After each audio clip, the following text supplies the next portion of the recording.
Wali, adakah keputusan bertanding solo bermakna hubungan PH dengan muda sudah retak? Adakah muda ketika ini masih menyokong kerajaan?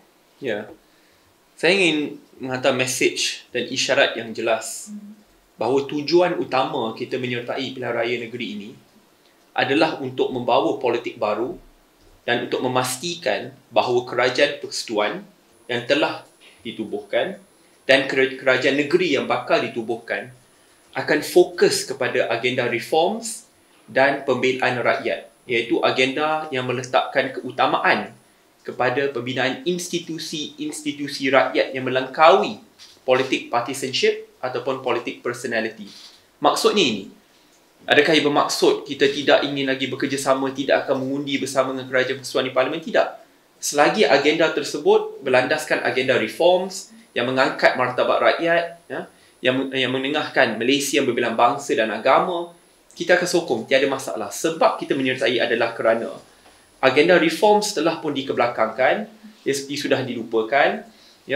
Perkara yang red line sebelum ini, isu rasuah, kita tidak akan tangguhkan kes rasuah sekarang, kes TPM telah pun ditangguhkan indefinitely. Kalau berlaku tahun lepas ni, dah rasanya ada protes besar-besaran. Tidak ada pengisytiharan aset, masih ada pemusatan kuasa di tangan Perdana Menteri. Semua perkara-perkara asas yang sebelum ni kita perjuangkan telah seperti dikorbankan. Sebab itu, apabila muda menyertai, kita mengharapkan ada wake up call yang jelas yang dihantar oleh rakyat supaya selepas pilihan raya, apabila lihat ada peratusan pengundi yang kemuda yang agak baik, kerajaan persekutuan akan mendengar keluh kesah rakyat dan akan buat kerja dengan lebih baik, bela rakyat dan percepatkan reforms yang telah pun dijanjikan. Itu fungsi dan tujuan utama, bukan untuk jatuhkan kerajaan. Sebab tu muda dari awal agak realistik untuk mengukur baju di badan sendiri. Kita tidak berniat untuk bertanding di 240 kursi. Even 10% of the seats pun saya rasa dia akan lebih rendah dari itu. I want to be very frank and honest.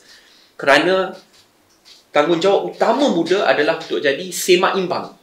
Seimbang yang baik dan pada masa yang sama wake up call kepada kerajaan persekutuan. Kerana realitinya saya lihat sahabat-sahabat di Perikatan Nasional, di kursi pembangkang tidak memainkan peranan ini dengan baik. Saya nak pastikan bahawa penghujahan di Parlimen, di DUN itu berkisahkan soal-soal yang paling penting. Apa reforms yang ingin dibawa? Contoh, kita nak pastikan semua orang diberikan peruntukan Parlimen yang adil, tidak kira itu kerajaan pembangkang. Kita kurangkan pemusatan kuasa. Kita pastikan pelantikan berdasarkan merit, bukan sekadar jawatan politik atau kenalan politik. Kita nak pastikan bahawa akhirnya isu paid internship dapat diselesaikan, wage benchmarking, wage transparency. Ini isu-isu berkisahkan soal gaji anak muda yang telah sekian lama agak rendah dan tidak meningkat. Isu pendidikan yang berkualiti, tidak perlu lagi tunggu 6 tahun sebelum kamu boleh dapat ijazah. Pendekkan pada 4 tahun seperti uni-uni terbaik di dunia. So ini adalah isu-isu dasar, dan sebab itu muda ingin ketengahkan. Sebab kita faham sebagai parti yang baru, kita bukan parti patronage. We are underfunded and under-resourced, and we know that. We are also under-experienced, and we acknowledge that. Sebab itu, this will be an opportunity for muda untuk membawa politik baru mula awal, walaupun ia memakan masa 20 tahun untuk kita capai matlamat politik baru ini. We will work the ground, work hard. Tidak kira seberapa lama pun untuk kita capai objektif ini. Berkenaan soal sokongan, apabila muda menyertai pilihan raya negeri ini dan bergerak solo, kita faham memang teramat sukar. It will be a Herculean task. Kerana muda ini adalah parti underdog, dia underdog of underdogs lah, Kerana kita berhadapan dengan dua blok politik gergasi yang telah bertapak berdekad-dekad dengan parti-parti bawahnya. Akarnya sangat mendalam. Puluhan tahun. Ada pemimpin yang telah pun berkhidmat lebih 50-60 tahun di dalam dunia politik. Dan bagi muda, rata-rata pimpinan kita dalam umur 30 ke 40 tahun. Dan kita akui perkara tersebut. That we are the underdogs. It is David against the Goliath. It is the ant against the elephant. We acknowledge that. Tetapi dalam perkara ini, untuk kita mematangkan muda, melatih pimpinan muda, untuk kita menengahkan visi untuk Malaysia yang maju ini, kita perlu menyertai supaya kita dapat membina kekuatan bagi 10-20 tahun yang akan datang, supaya apabila kita akhirnya diberikan peluang, dapat kita gegarkan Malaysia untuk membawa politik yang baru ini. Ia akan memakan masa. So berkenaan soal menang, kalah, apa nasib kita, itu ketentuan Allah dan ketentuan rakyat, dan kita akan akur, no problem. We enter knowing that it will be a Herculean task, but we are here to fight for the people no matter what cost comes our way. Baik, minggu lalu Ketua AMK Adam Adli ada mengeluarkan kenyataan yang agak keras kepada muda. Jadi apa pandangan YB bahawa muda merupakan ancaman kepada sayap-sayap pemuda PH, dan ia mungkin antara sebab PH menolak kerjasama dengan muda? Ya. Berkenaan soal adakah am I a threat or am I just a 1% party, orang kata yang sangat kecil. Akhirnya apa rakyat nak dengar bukan soal percaturan politik, bukan percaturan kursi. Rakyat nak dengar apa pembaharuan yang kamu boleh bawa apabila kamu sudah berada di Putrajaya. Itu perkara paling mustahak.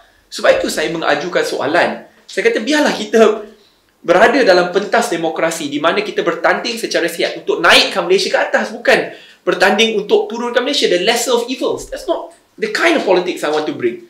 Sebab tu saya mengajukan soalan. Ya, sepatutnya tidak ada keperluan untuk muda masuk jikalau reforms itu dilaksanakan.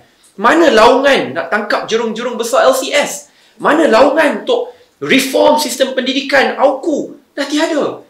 Mana laungan sebelum ni kata ya, tidak akan ada campur tangan lagi, institusi kehakiman akan bebas. Tapi bila pimpinan tertinggi ada desak, ya, serang institusi kehakiman, apa yang dilakukan?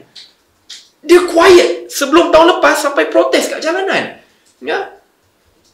Kes-kes besar, rasuah ditangguhkan indefinitely. What is that? Saya pun ada kes. Look at my track record. Ada saya tangguhkan. Saya suruh percepatkan adalah kenapa? Sebab saya ni rakyat biasa di depan hakim. Dan kita perlu letakkan kepercayaan kepada institusi kehakiman. Jika ada kekilafan, ada sistem rayuan. But you have trust in the system. Jangan kerana kamu merupakan tokoh politik yang besar, elit, boleh melepaskan tengkuk sendiri kerana menduduki tahta kuasa, orang hilang harapan kepada institusi rakyat sebegitu. Sebab itu saya mengajukan semalam, what are you doing about that? Rakyat ingat apa kamu katakan sebelum ini. Rakyat ingat LCS. Rakyat ingat kata kamu nak penjarakan orang ini dan itu. Rakyat ingat kata kamu akan lawan pemusatan kuasa. Rakyat ingat kata kamu akan berikan reforms adil pada semua, kerajaan dan pembangkang, peruntukan yang adil. Sekarang peruntukan dekat kawasan Parlimen Pembangkang RM0 Malaysia. Kosong. Tak ke hipokrit? Dulu bila kita berada di meja pembangkang, inilah kita lawan. Kita didiskriminasi, ini tidak adil, mereka kejam. Kita berada dalam kerajaan, kita pula jadi yang kejam. That's not fair. We have to change, and that's why I say new politics. Itu politik lama, politik lapuk, politik usang. So sebab itu, saya rasa kalaulah it is a threat, the threat comes kerana rakyat mahukan perkara ini. Dan saya hanya merupakan, dan muda hanya merupakan kenderaan kepada aspirasi rakyat. Biarlah kita bertanding secara sihat untuk naikkan negara kita supaya jadi negara yang maju. So, what sort of difference do you think that, would you hope to make with a single seat with MUA? And considering that UMNO, the biggest ruling party, was reduced to 20 plus seats from so many seats, and you have one, and you are going solo. How much of an impact are you hoping to make in the current political situation, scenario? We admit we are the underdog, but we are here to serve, to be the voice of conscience for the people, to be the loudest and strongest check and balance to the government of the day, to ensure that the people's interests are never sidelined. So we do acknowledge that there are many analysts who also say that we will fail miserably. We will keep on marching forward because we believe in this cause, no matter the cost, because the road ahead will be tough. But to change Malaysia to become a developed country is tough. Muda leaders will have to toughen up. And we will toughen it out. I mean, it took decades before the late Lee Kuan Yew could turbocharge Singapore to become a developed cosmopolitan city respected by the global community. It took decades. Muda will take decades, but it is worth it because this is our investment in Malaysia. Berkenaan soal strategi menghadapi PRU 16, saya rasa itu jauh lagi. 4-5 tahun dari sekarang. Tetapi bagi PRN ini, kita telah buat pendirian dan kita rasa kita akan kekal dengan pendirian tersebut. Kerana akhirnya ini adalah masa untuk membina juga. Adakah penyertaan dalam pilihan raya negeri bermaksud kita tidak boleh membina kekuatan muda? Realitinya saya rasa penyertaan itulah memberi ruang yang lebih luas untuk kita membina kekuatan muda.